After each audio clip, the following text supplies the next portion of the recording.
warahmatullahi wabarakatuh.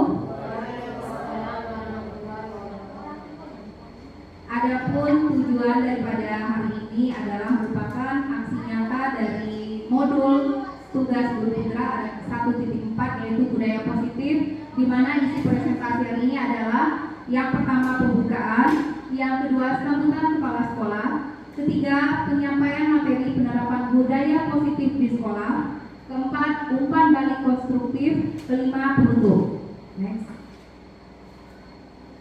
Untuk mengawali acara kita hari ini agar mendapatkan berkahnya, marilah sama-sama kita buka dengan bacaan basmalah. Semoga apa yang kita dapatkan hari ini, detik yang kita luangkan akan menambah pemahaman kita tentang budaya positif. Yang kedua, latar belakang. Yang ketiga, tujuan aksi nyata. Di mana dalam pendahuluan bisa Bapak Ibu lihat pada latar belakang apa itu budaya positif? Adakah di antara Bapak Ibu yang tahu budaya positif itu apa? Kira-kira? Budaya positif. Tadi pada awal kita masuk ke ruangan ini kita ada menemukan sampah yang berada dalam laci.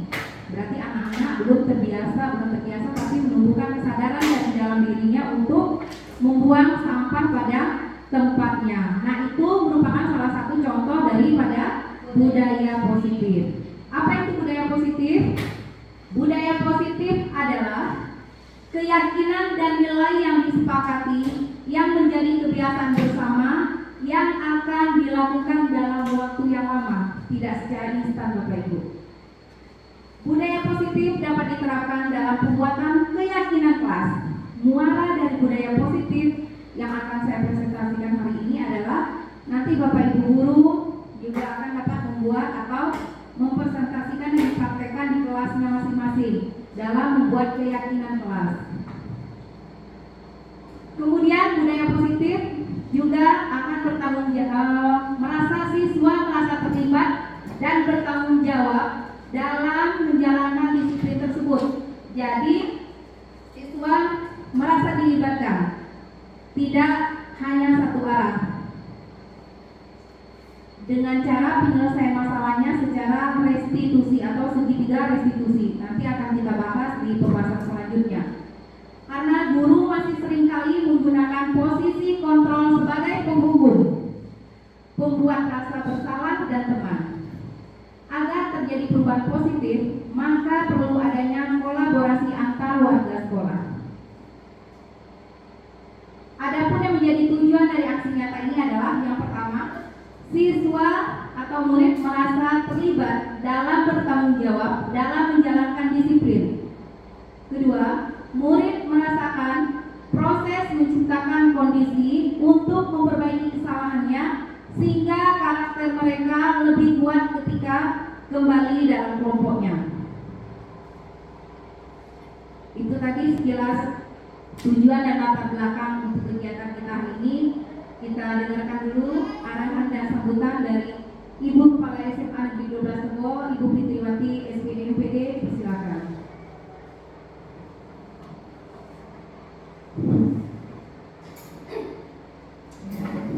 Bismillahirrahmanirrahim. Assalamualaikum warahmatullahi wabarakatuh. Yang terhormat Bapak Ibu Majelis Guru yang berkesempatan hadir pada siang hari ini, kemudian kepada Ibu Esi sebagai calon guru penggerak angkatan 10 yang sudah bersedia atau meluangkan waktu untuk memberikan materi tentang budaya positif.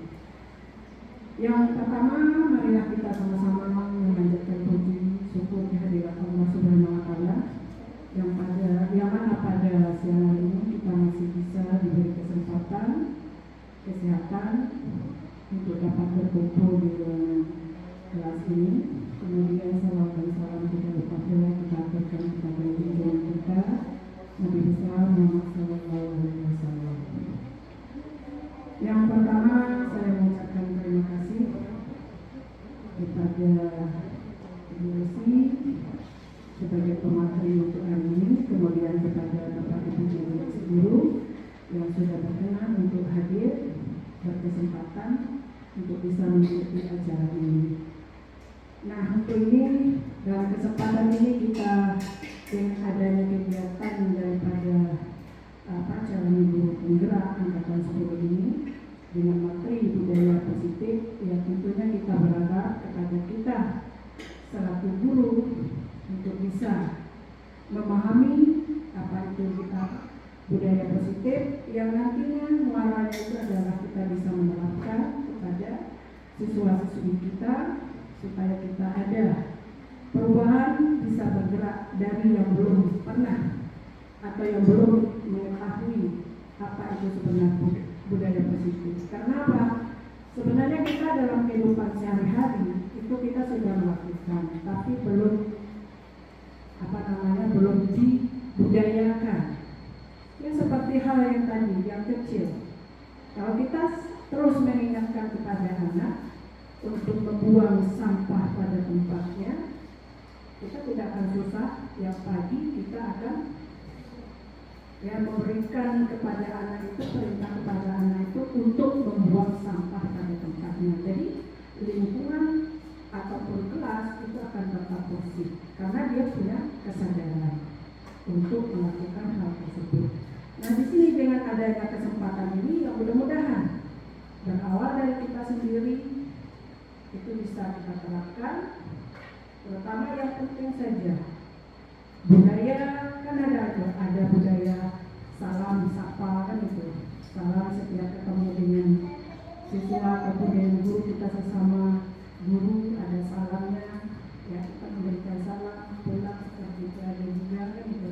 Jadi ada istilahnya itu datang nampak muka, pulang nampak punggung. Jadi kita tahu kemana arah daripada kita semua, jadi tahu itu tujuannya. Ya mudah-mudahan ini bisa berlanjut dan bisa kita terapkan dan bisa kita terapkan kepada siswa kita, semua warga sekolah kita, dan menjadi sekolah kita ini menjadi sekolah yang punya disiplin dan berbudaya positif. Itu harapan kita. Yaitu yang bisa saya sampaikan. Lebih dan kurang saya mohon maaf. Dan untuk Bu Esi, yaitu tadi dia terus tetap semangat untuk bisa menjalankan kegiatannya. Wabillahi taufiq wal hidayah. Assalamualaikum warahmatullahi wabarakatuh. Terima kasih Bu pada Bu Fitri yang sudah memberikan supportnya dan motivasinya. Baik Bapak Ibu, sebelum kita mulai atau lanjut ke dalam materi, supaya tidak hanya saya saja yang mengeluarkan suara, bolehlah suara Bapak Ibu juga ikut berkumandang di ruangan ini. Kita ice breaking dulu ya Bapak Ibu. WN, Bu Ermina. Nah, kita ice breaking dulu. Belajar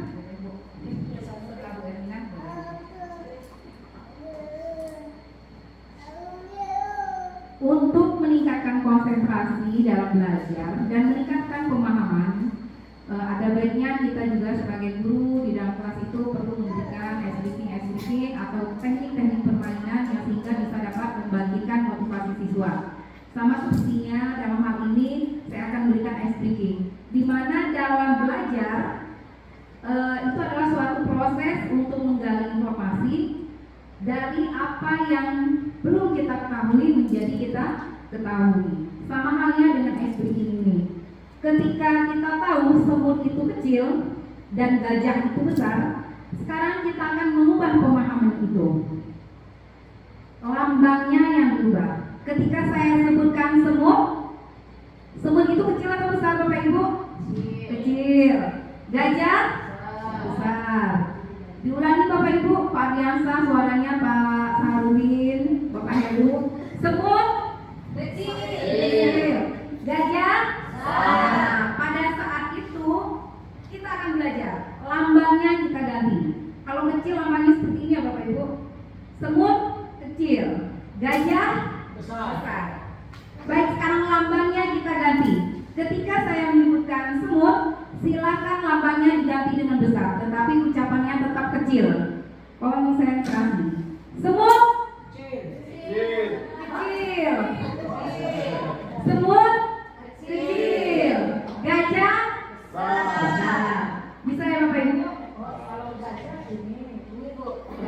Semut tetap kecil, gajah tetap besar. Hanya lambangnya saja yang kita ganti. Semut gajah besar. Bisa ya? Gajah semut, gajah semut, gajah semut, semut. Ada yang besar, yang besar. Semut. Sepertinya kalau sesuatu yang kita lakukan secara bersama-sama itu akan menjadi kompak sepertinya Bapak Ibu. Ketika pemahaman kita diuji satu-satu, disitulah arti atau pentingnya kita untuk menemukan potensi diri kita. Gajah semut, gajah semut, gajah semut. Yang saya tunjuk saja Bapak Ibu. Konsentrasi ya. Gajah semut, semut. Benar ya? Gajah semut, gajah. Besar atau kecil itu Bu Rahma?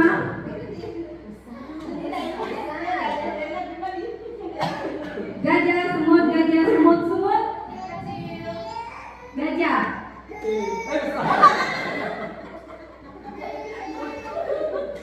Baru satu pemahaman Bapak Ibu. Memang kita perlu mengasah kemampuan keseimbangan otak kanan dan diri kita ya Bapak Ibu, jika ingin menghasilkan sesuatu yang luar biasa. Ketika saya sebutkan pagi, silakan Bapak Ibu tepuk tangan 1 kali. Pagi. Ketika saya sebutkan siang, tepuk tangan 2 kali. Siang. Ketika saya sebutkan sore, silakan tepuk setengah. Setengah Bapak Ibu. Kalau setengah seperti apa? Berarti kan tidak berbunyi. Setengah, bukan 1. Ketika saya sebutkan malam, silakan tepuk tangan 3 kali. Ayo, 3 kali. Bisa?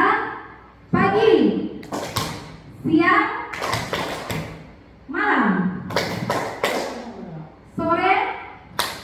Ayo, ketika sore kita tidak mengucapkan hanya setengah. Ketika malam 3 kali. Baik, pagi, malam, sore. Bunda, kurang konsentrasi. Saya coba satu-satu pemahamannya Bapak Ibu. Pagi, siang, sore, malam, pagi, sore, malam, siang. Bu Ermina. Siang berapa kali Bapak Ibu? 2. Pagi, siang, sore, malam. Iya, benar sekali. Semut, 2 anak. Salah atau benar? Salah. Kalau semut kecil, lambangnya diganti. Gajah semut, sore. Iya, benar Bu Erdi. Konsentrasi. Semut, Ibu. Semut kecil. Benar ya? Benar. Ya, terima kasih Bapak Ibu. Semoga dapat menambah energinya untuk mengikuti pemahaman-pemahaman berikut. Next. Pembahasan dalam hal ini adalah yang pertama mengenai arti disiplin positif. Yang kedua, motivasi perilaku manusia. Manusia itu punya motivasi dalam melakukan perilaku atau tingkah lakunya. Ketiga, apa itu hukuman dan penghargaan? Samakah hukuman dan penghargaan kedudukannya? Yang keempat, keyakinan kelas. Kelima, kebutuhan dasar manusia. Keenam, posisi kontrol guru. 7, segitiga restitusi. Disiplin positif. Tadi kita judul besarnya adalah budaya positif. Samakah Bapak Ibu budaya positif dan disiplin positif itu? Kira-kira? Samakah budaya positif dan disiplin positif? Bu Endra? Beda. Ya. Apa Bu Rahma? Silakan Bu Rahma. Satu kesatuan. Pak Heru, sama atau tidak disiplin positif dan budaya positif? Itu merupakan bagian dari budaya. Iya, benar sekali. Disiplin positif merupakan bagian daripada budaya yang positif. Di mana disiplin positif adalah pendekatan kita dalam mendidik anak untuk melakukan kontrol diri. Artinya disiplin itu adalah kontrol diri. Siapa yang dapat mengontrol diri kita? Iya, kita sendiri. Begitupun dengan anak, Bapak Ibu. Siapa yang dapat mengontrol mereka? Bukan guru, bukan kepala sekolah, tetapi diri mereka sendiri. Itu nama yang dinamakan adalah disiplin. Ketika mereka dapat mengontrol diri mereka sendiri, maka disitulah dia sudah menciptakan sesuatu yang dinamakan disiplin. Seseorang yang memiliki disiplin berarti mereka bisa bertanggung jawab terhadap apa yang dilakukannya dengan mendasari tindakan mereka pada nilai-nilai kebajikan. Apa saja nilai kebajikan itu? Saling menghormati, apa ini? Bertutur kata benar, bersifat sikap sopan dan santun. Banyak sekali nilai-nilai kebajikan yang bisa dilahirkan dari disiplin positif. Sebagai pendidik, kita harus menciptakan anak-anak yang memiliki disiplin positif sehingga mereka bisa berperilaku dengan mengacu pada nilai-nilai kebajikan dan memiliki motivasi intrinsik, bukan karena ada pujian ataupun hukuman. Disiplin positif itu dari diri, makanya disebut dengan motivasi intrinsik. Kalau mereka disiplin karena kita berikan hukuman, berarti apakah itu intrinsik atau ekstrinsik? Iya, ekstrinsik yang datang dari luar diri mereka. Kemudian motivasi perilaku manusia. Anak-anak kita, murid-murid kita bersikap seperti itu karena ada motivasinya. Apa itu? Salah satunya dia melanggar disiplin, tidak disiplin, dia adalah merupakan kebutuhan dasarnya, ada kebutuhan dasar yang tidak terpenuhi sehingga dia menjadikan tidak disiplin. Mari kita tanyakan ke diri kita sendiri, bagaimana kita berperilaku? Mengapa kita melakukan segala sesuatu? Apa yang memotivasi kita? Contoh, untuk hari ini, apa yang memotivasi Bapak Ibu untuk duduk di dalam ruangan ini? Tentu ada alasannya atau motivasinya. Ada yang motivasinya tadi memang lahir dari dalam diri sendiri, Bapak Ibu ingin mendapatkan pengetahuan baru, atau hanya saya lulu atau ajak-ajak, ayo habis ini saya traktir makan ayam geprek. Nah, mungkin ada yang motivasinya seperti itu. Benar nggak Bapak Ibu? Benar ya? Nah, berarti motivasinya masih ekstrinsik, belum intrinsik. Kedua, pernahkah kita melakukan sesuatu untuk mendapatkan senyuman dari orang lain? Sering. Untuk mendapat hadiah? Sering. Sama seperti siswa kita, melakukan sesuatu ingin mendapatkan hadiah, ada ya? Kemudian, atau untuk mendapatkan uang? Ada? Ada. Banyak kita temukan. Kita melakukan apa motivasi kita berperilaku atau melakukan sesuatu itu? Ada yang motivasinya dari dalam diri dan ada yang dari luar diri. Contohnya ingin mendapatkan uang, ingin mendapatkan pujian, itu motivasinya secara ekstrinsik. Next. Ada 3 motivasi yang mempengaruhi tingkah laku manusia menurut Diana Gosen. Yang pertama, untuk menghindari ketidaknyamanan atau hukuman. Lanjut dulu, Bu En. Yang kedua, untuk mendapatkan imbalan atau penghargaan dari orang lain. Dan yang ketiga, yang memotivasi perilaku manusia itu adalah untuk menjadi orang yang mereka inginkan dan menghargai diri sendiri dengan nilai-nilai yang mereka percaya. Nah, dari 3 tadi, mana yang motivasi intrinsik Bapak Ibu? Pertama, untuk menghindari ketidaknyamanan atau hukuman. Bisa Bisa dibaca nih Pak. Ini intrinsik atau ekstrinsik Bapak Ibu motivasinya? Bu Cindy? Ekstrinsik. Karena ada yang ditakuti ya Bapak Ibu ya, takut kena hukuman. Nah, siswa datang terlambat takut kena bayar denda. Itu motivasinya masih secara ekstrinsik. Yang kedua, untuk mendapatkan imbalan atau penghargaan. Contoh, pada saat tadi ASKA saya suruh untuk masang mic ini ke dalam ini, dia ada bilang, Bu, kasih nilai saya tinggi besok ya Bu, bagus nilai saya ya Bu. Nah berarti dia melakukan tindakan, perilaku dia berarti ada imbalan yang dia harapkan. Motivasi dia masih ekstrinsik. Yang ketiga, untuk menjadi orang yang mereka inginkan dan menghargai diri sendiri dengan nilai-nilai yang mereka percaya. Ini adalah motivasi perilaku yang sangat tinggi Bapak Ibu. Yang ketiga, di mana orang dengan motivasi ini akan bertanya, akan menjadi orang yang seperti apa saya? Jika kita melakukan sesuatu karena nilai-nilai yang kita hargai dan kita yakini, maka disiplin positif juga akan bersifat internal, lahir dari dalam diri kita sendiri. Next. Kemudian hukuman dan penghargaan.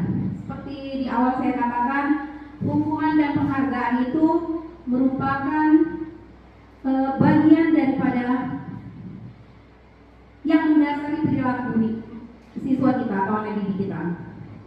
Dalam menjalankan peraturan ataupun keyakinan kelas atau sekolah, bila mana ada suatu pelanggaran, tentunya sesuatu harus terjadi. Kedua, tindakan terhadap suatu pelanggaran pada umumnya berbentuk hukuman atau konsekuensi. Ketiga, dalam pembahasan ini akan mengenalkan program disiplin positif yang nanti kita kenal dengan nama restitusi. Mungkin sudah tidak asing lagi di telinga kita, namanya restitusi, tapi pemahaman kita mungkin yang perlu diperdalam. Lanjut Bu ya. Nah, sekarang Bapak Ibu lihat pada tabel berikut. Ayo kita sama-sama untuk memisahkan. Ini ada tindakan guru, kemudian ini ada hukuman atau konsekuensi. Manakah menurut Bapak Ibu yang merupakan hukuman dan manakah yang merupakan konsekuensi? Satu, membersihkan coretan yang dibuat di meja tulis. Hukuman atau konsekuensi Bapak Ibu? Membersihkan coretan yang dibuat di meja tulis. Siswa mencoret meja, kemudian siswa itu membersihkannya sendiri. Hukuman atau konsekuensi? Hukuman. Bu Rahma? Konsekuensi. Kita kunci dulu jawabannya ya. Kedua, murid diminta untuk push up 15 kali karena tidak menggunakan masker sekolah. Hukuman. Sama semua sepertinya. Ada yang lain Pak Diasa? Hukuman. 3, menggantikan kertas tugas teman yang telah dicoret-coret. Konsekuensi. 4, berjemur di lapangan basket pukul 12.00 siang karena mengobrol dengan teman. Masih ada yang melakukannya Bapak Ibu? Siswa yang dijemur di lapangan itu merupakan hukuman atau konsekuensi? Kemudian murid diminta bertelanjang kaki sepanjang hari karena tidak menggunakan sepatu warna hitam sesuai peraturan sekolah. Ayo, hukuman atau konsekuensi?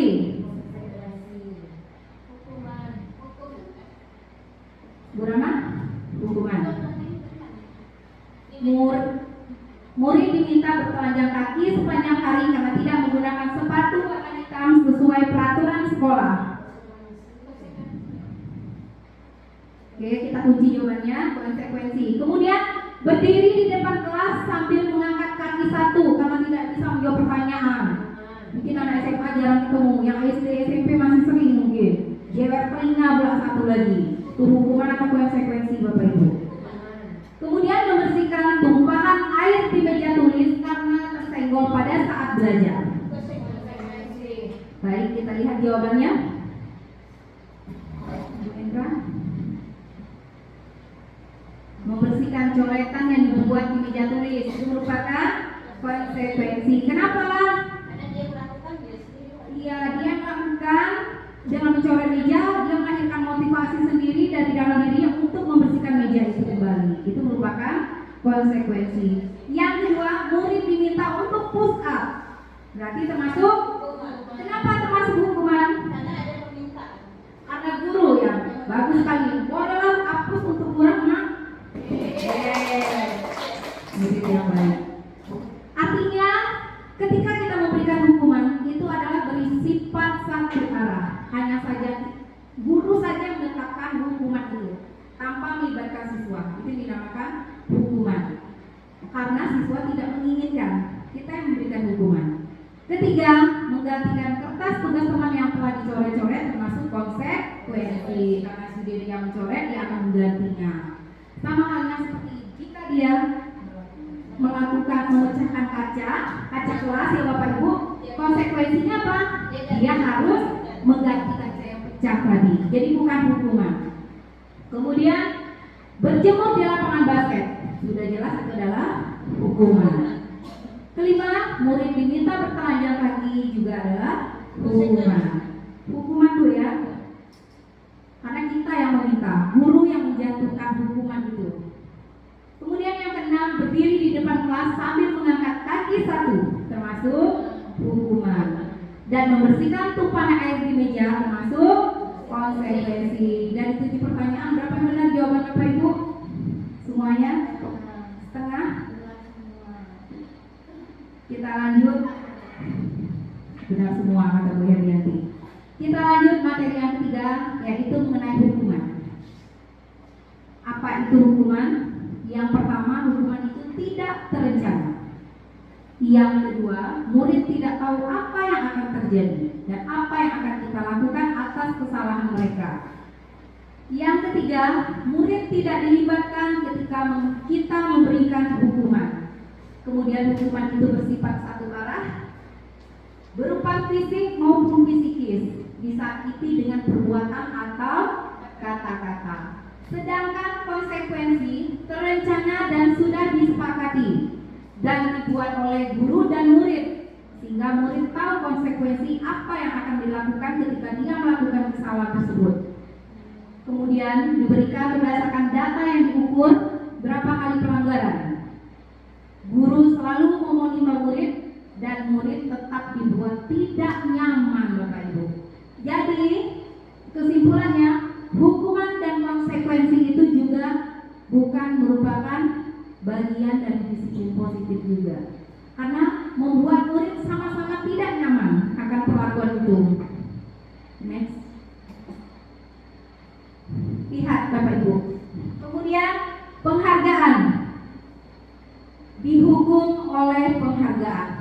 Apalagi maknanya yang dihukum oleh penghargaan ini Bapak Ibu?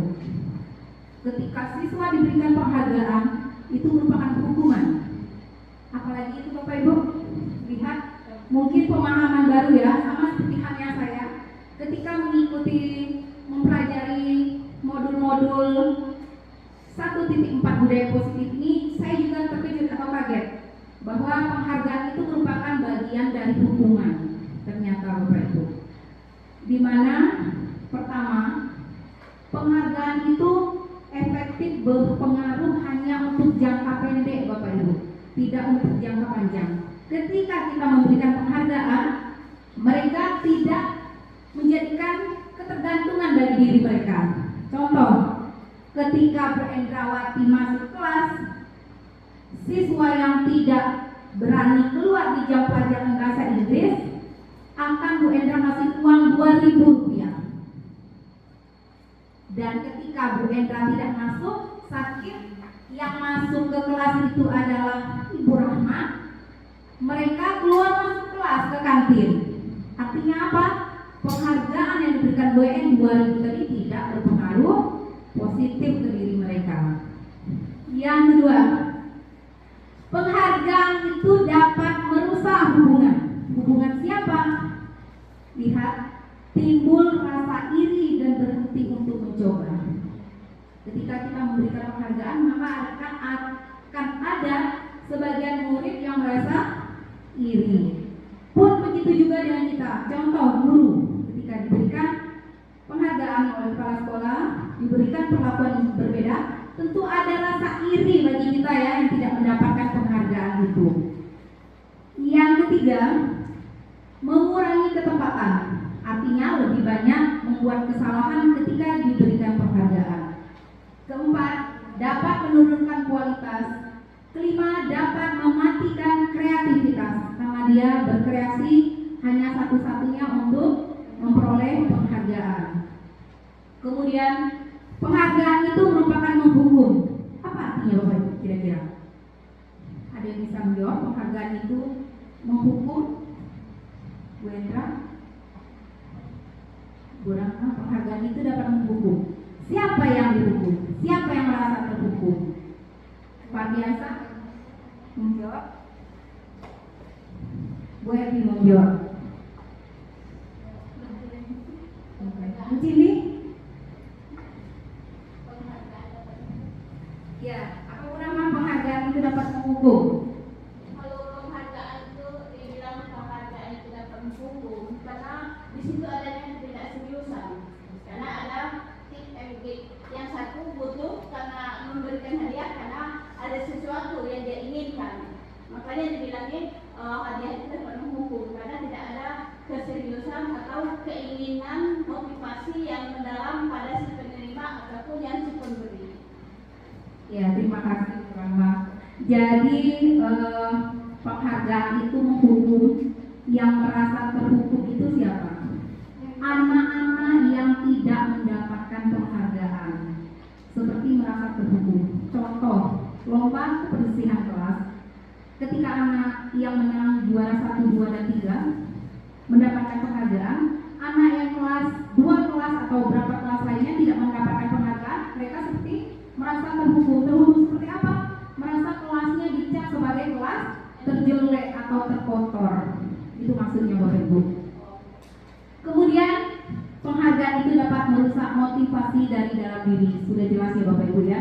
Dia berbuat baik hanya ingin mendapatkan penghargaan. Lanjut Bu En. Baik penghargaan maupun hukuman adalah cara mengontrol perilaku seseorang untuk menghancurkan potensi pembelajaran yang sesungguhnya.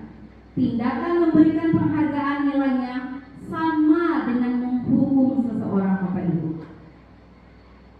Restitusi menjadi sebuah pendekatan untuk menciptakan disiplin positif. Jadi jawabannya adalah bukan hukuman, bukan konsekuensi, bukan penghargaan, tapi jawabannya adalah restitusi. Itu adalah hal yang baru, mungkin Bapak Ibu bisa pelajari lebih lanjut nanti di materi PFM juga ada Bapak Ibu. Materi yang keempat yaitu keyakinan kelas. Apa muaranya dari disiplin positif? Kita membuat keyakinan kelas. Kita dapat memandu siswa membuat keyakinan kelas. Keyakinan itu adalah kebajikan universal yang disepakati ketika kita berada di ruang lingkup itu. Guru berperan dalam mewujudkan terbentuknya kelas atau sekolah dengan cara membuat kesepakatan antara guru dan murid. Kemarin 2 minggu yang lalu mungkin Bapak Ibu sebelum siswa ujian, saya sudah mempraktikkan untuk membuat keyakinan kelas di 3 kelas. Kelas 10, 11 IPA dan 11 IPS, di mana sudah terbentuk keyakinan kelas. Untuk kelas 11 IPA sudah ditempelkan di dindingnya untuk keyakinan kelasnya. Tetapi kata-kata di sana masih belum berupa keyakinan kelas. Kenapa? Masih berupa peraturan. Contoh, tidak boleh menggunakan HP ketika belajar. Ketika kata-kata itu dituangkan, itu menjadi peraturan. Kenapa? Karena masih mengandung nilai-nilai negatif yang seharusnya kita rubah menjadi keyakinan kelas, menjadi kalimatnya yang positif. Contohnya, kalau tadi kan tidak boleh menggunakan HP, kita ubah menjadi kalimat positifnya.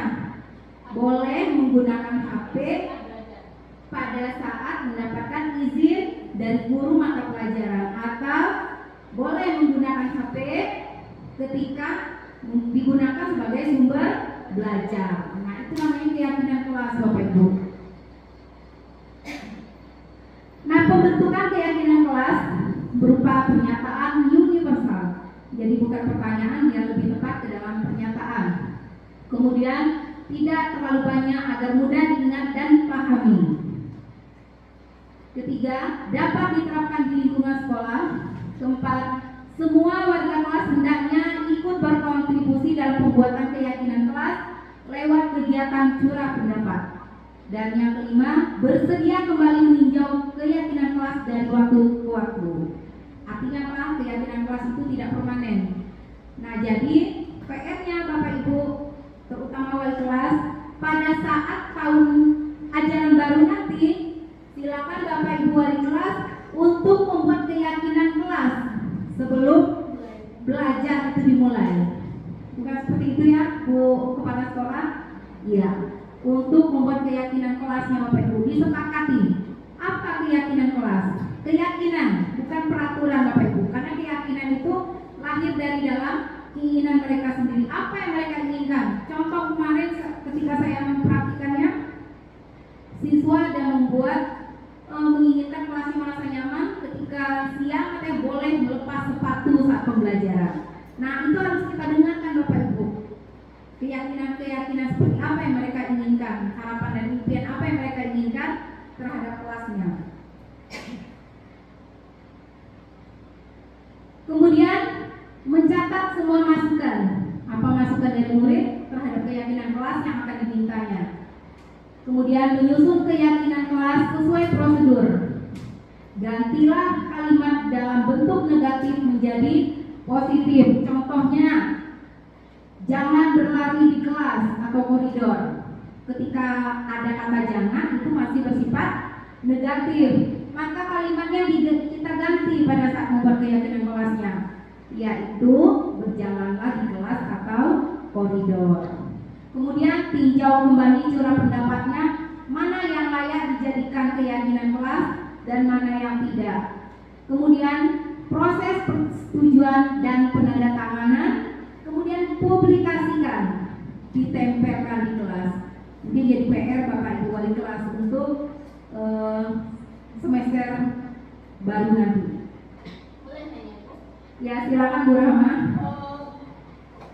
Apakah kalau tidak ada perbandingan di antara seseorang dalam melakukan sesuatu pekerjaan, apakah nanti tidak ada keseimbangan di dalamnya, tidak ada pembenaran? Mungkin dia bisa mana yang benar, mana yang salah gitu. Kalau semuanya positif semuanya kan, semua orang yang belum bisa melakukan sesuatu yang positif, tentu harus dia punya gambaran mana yang benar, mana yang salah gitu. Jadi tegaknya gimana? Berhubungan dengan keyakinan kelas ya Bu Rahma. Ya, kalau positif semuanya gitu. Jadi anak-anak ada mencontoh lagi yang salahnya bagaimana gitu. Kita bukan mencoba, tapi kita memperbaiki, mengubah image dari kata-kata yang negatif kita berubah jadi positif. Itu saja Bu Rahma. Bukan mengubah semuanya menjadi positif, tapi kita anak itu contohnya tidak boleh membuang sampah sembarangan. Itu kalimatnya negatif. Nah, pada saat kita menyusun keyakinan kelas, kita jangan gunakan kalimat itu, tapi kita ubah menjadi kalimat positif. Apa kalimat positifnya kira-kira Bapak Ibu? Iya, buanglah sampah pada tong sampah. Maksudnya seperti itu Bu Rahma. Jadi bukan semua bersifat positif, tapi ketika kita mengeluarkan keyakinan kelasnya, kita ubah kalimat negatif tadi menjadi positif. Apalagi kira-kira contohnya, Pak Heru, Bu Cindy? Kalimat negatif yang kita ubah, contohnya tidak boleh datang terlambat. Itu masih kalimatnya negatif atau positif? Nah, itu namanya adalah negatif. Itu berarti dia masuk ke peraturan kalau negatif. Kita ubah kalimatnya menjadi positif agar dia menjadi keyakinan dalam diri anak itu. Menjadi apa? Datang tepat waktu. Lebih bagus mana bahasanya Bapak Ibu? Tidak boleh datang terlambat. Yang satu, masuk sekolah tepat waktu. Artinya yang masih sekolah tepat waktu itu merupakan keyakinan dari diri mereka, bukan awas ya jangan sampai terlambat. Nah artinya itu masih konotasinya bersifat negatif. Lanjut Bu M. Sampailah di materi kelima. Tidak ada pertanyaan kan Bapak Ibu? Tidak. Pak Biasa, Bu Yuni ngantuk sepertinya. Bu Yuni, semua Bu Yuni. Apa itu besar kecil besar? Pak Saharudin, malam. Berapa kali itu Pak? 3 kali, benar. Luar biasa konsentrasinya Pak. Dia mendekati tak purna tugas.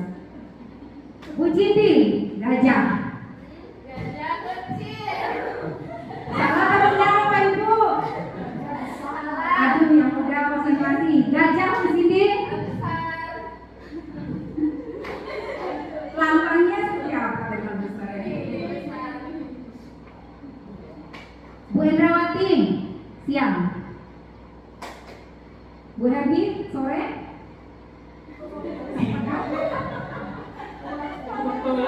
Pak Heru pagi.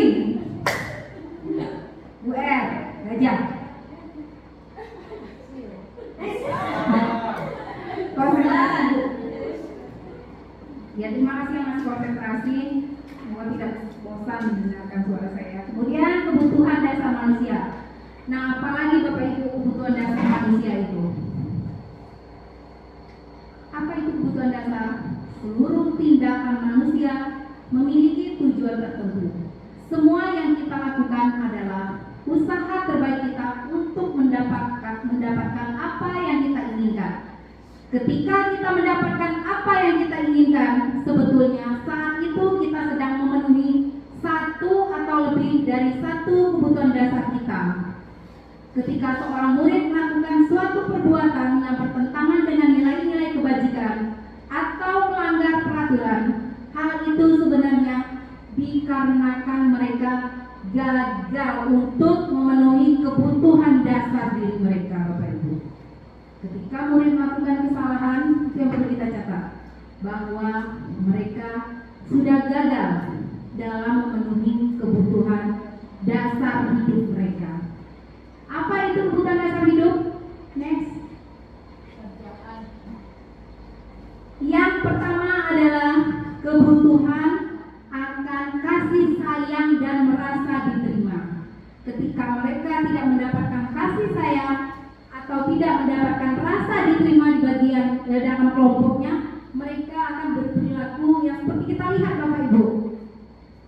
Yang kedua, apa kebutuhan dasarnya? Adalah untuk mendapatkan kebebasan. Kebebasan seperti apa?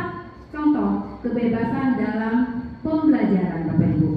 Kita sebagai guru bukan hanya menuntut, kita tidak boleh menuntut siswa.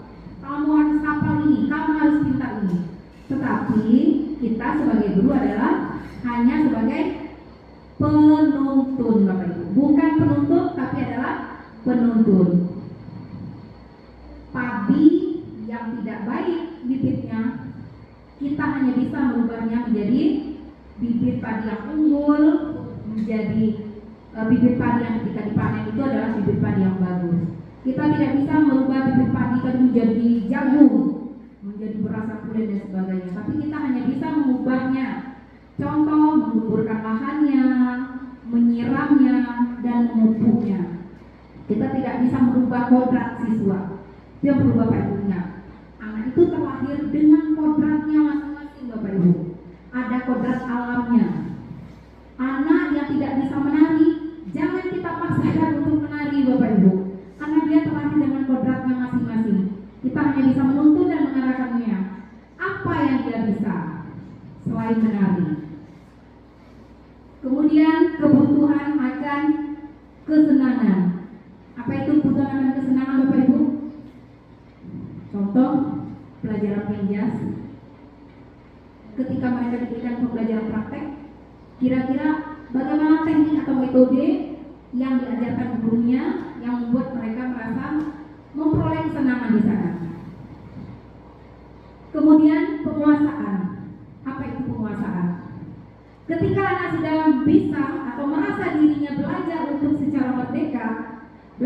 sesuai dengan keyakinan diri mereka, maka anak tersebut akan menemukan penguasaan akan terhadap dirinya, kebutuhan akan penguasaan. Yang kelima adalah kebutuhan untuk bertahan hidup. Bukan anak, tapi kita semua ada yang dinamakan kebutuhan dasar hidup kita untuk kebutuhan bertahan hidup. Apa itu Bapak Ibu? Makan,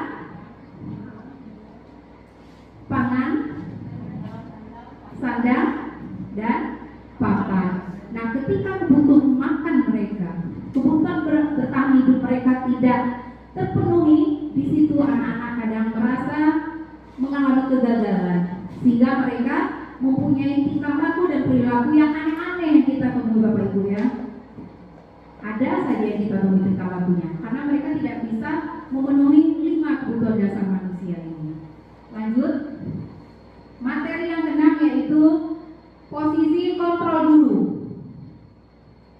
Yang pertama, guru itu sebagai penghukum. Kita termasuk dalam kategori yang mana ini Bapak Ibu nanti lihat. Yang kedua, guru itu posisinya sebagai pembuat rasa bersalah. Yang ketiga, guru itu posisinya sebagai teman. Lanjut Bu Reka. Dan yang keempat, guru itu posisinya sebagai pemantau. Dan yang terakhir, guru itu posisinya sebagai manajer. Kita akan pilih yang mana ini? 5 posisi kontrol guru. Kembali kan? Penghukum, bisa Bapak Ibu baca di sana, di mana guru sebagai penghukum itu menggunakan hukuman fisik maupun verbal. Patuhi aturan saya atau awas ya, kamu akan, dan seterusnya. Kemudian kamu selalu saja salah, selalu, pasti selalu yang terakhir selesai dalam mengerjakan tugas. Nah, itu guru bertindak sebagai penghukum Bapak Ibu, itu contohnya. Yang kedua, kita kira-kira pernah melakukan apa sehingga kita menjadi guru sebagai pembuat rasa bersalah? Biasanya guru yang akan bersuara lemah lembut Bapak Ibu ini gurunya nih. Guru yang bertindak sebagai pembuat rasa bersalah itu dia akan mengatakan seperti ini contohnya. Ibu sangat kecewa sekali dengan kamu. Berapa kali ibu katakan, harus beritahu kamu, jangan terlambat lagi. Berarti ketika kita mengucapkan itu, maka siswa akan merasa dirinya bersalah. Yang ketiga, guru posisinya sebagai teman. Pada posisi ini kita tidak akan menyakiti murid, namun akan tetap berupaya mengontrol murid melalui persuasi atau membujuk. Contohnya, ayolah bantu demi Bapak, kerjakan tugas ini ya, jangan sampai tidak mengumpulkan, agar pada saat kenaikan kelas nanti Bapak bisa mempertahankan kamu. Kita lebih membujuk ke siswa. Itu guru sebagai teman. Kemudian, apa rencana kamu? Atau apa langkah kamu ke depannya agar kamu tidak terlambat lagi? Berarti kita memberikan keyakinan, memujuk mereka apa kira-kira yang bisa mereka lakukan untuk mengatasi permasalahan diri mereka sendiri. Itu adalah guru sebagai teman. Lanjut, yang keempat, guru sebagai pemantau. Memantau artinya adalah mengawasi. Posisi pemantau berdasarkan peraturan dan konsekuensi peraturannya, apa yang telah kamu lakukan, apa konsekuensinya. Itu artinya sebagai pemantau. Kita memantau daripada tindakan mereka. Jika mereka melakukan tindakan tersebut, akan ada konsekuensinya. Nah, itu kita guru bertindak sebagai pemantau. Dan yang kelima adalah guru bertindak sebagai manajer. Dan ini posisi yang paling terbaik Bapak Ibu. Guru harus bertindak sebagai manajer, di mana posisi guru berbuat sesuatu bersama murid, mempersilahkan murid mempertanggungjawabkan perilakunya, mendukung murid agar dapat menemukan solusi atas permasalahannya sendiri. Apa yang kita yakini? Kembali ke keyakinan kelas. Apa rencana kamu untuk memperbaikinya? Contoh, ketika anak datang terlambat, kita tanyakan, bagaimana kamu agar tidak terlambat lagi? Mereka dengan keyakinan sendiri menjawab, saya akan tidur lebih cepat Bu. Saya tidur akan lebih awal lagi. Kenapa? Karena saya mulai akan menghargai waktu. Nah, berarti itu kita guru bertindak sebagai manajer yang menggerakkan bawahannya. Kita bertindak sebagai manajer yang menggerakkan murid kita, Bapak Ibu. Sampai di sini ada yang mau bertanya tidak, Bapak Ibu? Agak sudah serak-serak. Sebelum kita masuk nanti materi yang terakhir, Pak Biasa sepertinya. Yola Pak Biasa. Ya, terima kasih Pak Biasa. Assalamualaikum warahmatullahi wabarakatuh. Mungkin hari ini kita dapat materi pembelajaran baru para guru penggerak kita itu Desi Noviana, bahwa perbandingan kebiasaan sebagai guru kita mendukung disiplin, tujuannya sebenarnya adalah bagaimana anak-anak terhadap aturan. Nah, pada hari ini Ibu Desi menekankan bahwa disiplin dan perintah yang dilaksanakan oleh guru itu sebagai hukuman itu akan lebih baik kalau seandainya kebiasaan diri itu timbul dari anak diri itu sendiri, tanpa guru menekan, memberikan hukuman dan membuat kata-kata kasar terhadap anak atau membuat aturan yang dapat memberikan beban kepada anak. Nah, mudah-mudahan Ibu Esi karena materinya cukup bagus di dalam penerapan menciptakan disiplin anak itu, agar nanti sekolah kita menjadi sekolah teladan dengan anak-anak yang perilakunya baik. Amin ya Bapak Ibu. Nah, pada hari ini sebenarnya saya sebagai guru eksakta, khususnya adalah pelajaran matematika, saya ngajar SD, SMP, SMA. Nah, sebenarnya kadang-kala seperti yang Ibu Esi tadi, dilemanya ketika hukuman itu tidak ada, kalau untuk memberikan kesadaran terhadap anak itu sendiri itu agak sulit.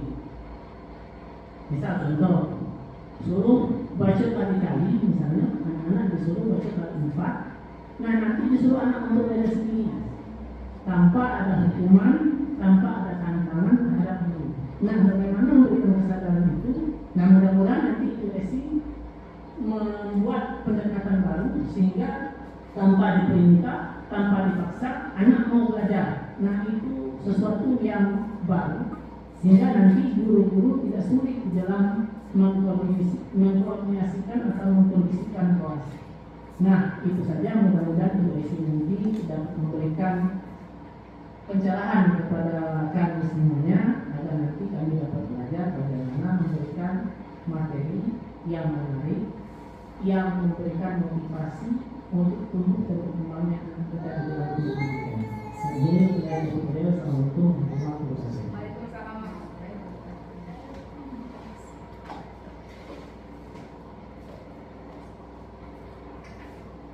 Ya, sama-sama kita dengar Bapak Ibu itu pertanyaan atau statement dari Pak Ardiansa. Jadi pendekatannya apa Bapak Ibu? Apa tadi pendekatannya Bapak Ibu? Pendekatan yang kita gunakan dalam menciptakan disiplin positif atau budaya positif itu apa namanya? Restitusi. Itu Pak Ardiansa. Apa itu restitusi? Nanti akan kita bahas di materi selanjutnya. Terima kasih Pak Ardiansa. Lanjut Bu Fen.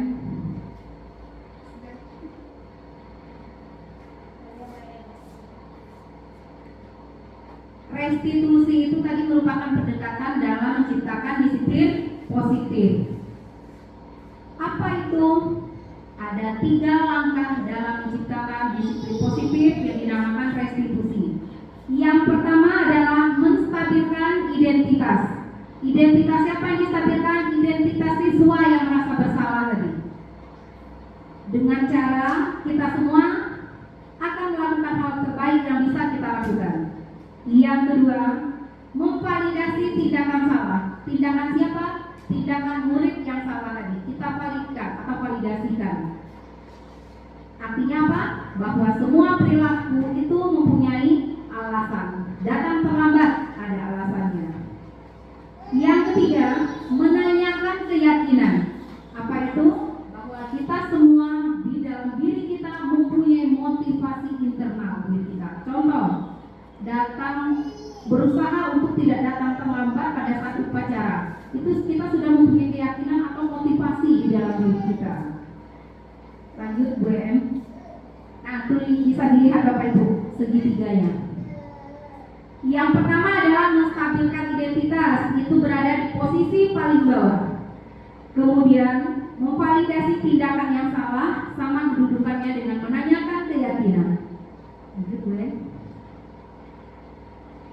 Dalam menstabilkan identitas merupakan bagian dasar segitiga yang bertujuan untuk mengubah identitas anak dari orang gagal menjadi orang yang sukses. Kita ubah bahwa anak merasa gagal, anak tidak bisa mendapatkan juara satu, anak yang tidak bisa datang pagi. Kita ubah keyakinan anak yang merasa gagal tadi, kita ubah menjadi anak yang sukses. Contoh, pada saat anak itu melakukan kesalahan, kita sebagai guru harusnya berucap seperti apa Bapak Ibu? Untuk menstabilkan identitas. Semua manusia itu pernah punya salah. Tidak ada manusia yang tidak melakukan kesalahan. Nah, itu yang dinamakan dengan menstabilkan identitas. Saya juga tidak pernah melakukan kesalahan seperti itu. Itu contoh kata-kata yang keluar dari kita untuk menstabilkan identitas anak. Kemudian, Bapak atau Ibu tidak tertarik mencari siapa yang salah, siapa kambing hitam dalam masalah ini. Tetapi Bapak Ibu akan mencari apa solusi. Nah, itu untuk menstabilkan identitas Bapak Ibu. Jadi kita tidak mencari siapa yang salah, artinya kita tidak mengkambing hitamkan siapa-siapa, karena kita punya prinsip semua manusia itu pernah melakukan kesalahan. Yang kedua, validasi tindakan yang salah. Artinya setiap tindakan yang kita lakukan dengan satu tujuan, yaitu memenuhi kebutuhan dasar. Masih ingat tadi Bapak Ibu, kebutuhan dasar kita ada berapa? Kebutuhan dasar hidup kita ada berapa? 5 ya. Kebutuhan akan cinta dan kasih sayang, kebutuhan akan penguasaan, kebutuhan bertahan hidup, kebutuhan untuk kebebasan, ya kesenangan, ada 5 ya. Kemudian kata-kata yang kita keluarkan untuk validasi tindakan yang salah, contohnya, padahal kamu bisa melakukan yang lebih buruk dari ini. Kemudian kamu pasti punya alasan mengapa melakukan hal itu. Yang ketiga, menanyakan keyakinan. Anak akan siap untuk dihubungkan dengan nilai-nilai yang dia percaya dan berpindah menjadi orang yang dia inginkan. Apa yang kita percaya sebagai kelas atau keluarga, keyakinan kelas apa yang telah kita sepakati, dan kamu akan mau menjadi orang yang seperti apa. Kita kembalikan keyakinan-keyakinan itu kepada anak, Bapak Ibu. Lanjut. Nah, lihat kita langsung sebentar Bapak Ibu ya.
Dari video ini ada,